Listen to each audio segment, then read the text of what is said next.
अस्सलाम वालेकुम दोस्तों, उम्मीद करता हूँ आप सब ज़बरदस्त होंगे। मैं हूँ शान और आप देख रहे हैं अपना एग्रीकल्चर एंड इंफॉर्मेशन चैनल। दोस्तों, कल शाम को ही मैंने अपडेट दे दी थी कि घी और चीनी हाथ में कर लीजिए, फिर ना कहना कि यार बताया नहीं था, क्योंकि हालात ही कुछ ऐसे हैं कि कभी भी कुछ हो जाता है और अपडेट देना पड़ती है कि फ़लाँ चीज़ की ख़रीदारी कर लो, रेट बढ़ने वाले हैं। तो इस तरह की अपडेट सबसे पहले हमारे ग्रुप में दी जाती है। तो वैसा ही हुआ दोस्तों, आज जो है कई घी की कीमतों में इजाफे मुतवक्के हुए। दूसरा, चीनी की कीमतें भी लगभग 150 और 100 रुपए तक का इजाफा देखने को मिला है। तकरीबन तमाम घी ने अपना रेट बनाया है। कश्मीर घी ने जो है 16 केजी पर 100 रुपए बढ़ाया है रेट। इसके अलावा सूफी घी ने भी तकरीबन 150 रुपए तक रेट बढ़ाया है।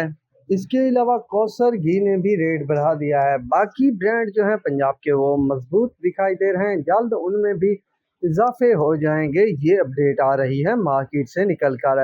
चीनी की बात की जाए दोस्तों, तो चीनी ने भी आज बहुत अच्छी तेज़ी दिखाई है। आज चीनी की बात की जाए तो JDW जो है 13,380 से 400 रुपए तक की पोजीशन भी दिखी। इसके अलावा यूनाइटेड 13,380, इत्तेहाद 13,400, Hamza 13,480, RYK 13,480, Ashraf 13,500, SGM 13,380, JK 13,725, Kamalia 13,750, आदम 13,750, पतोकी 13,850, बाबा फरीद 13,850, शेखू 13,600, सलवाने वाली 13,850, अरेबिया 13,900, घोट की 13,425, ढर की 13,425, रिलायंस 13,425, AKT 13,425 रुपए तक भी शुगर मार्केट्स में रेट दिखे। दोस्तों, तमाम शुगर मिलों के जो रेट्स हैं वो अलग अलग गोशवारे में दिए जा रहे हैं, कुछ पर टैक्स और कुछ टैक्स के बगैर। बहरहाल दोस्तों, चंद दिन तक सारी चीज़ें क्लियर हो जाएंगी।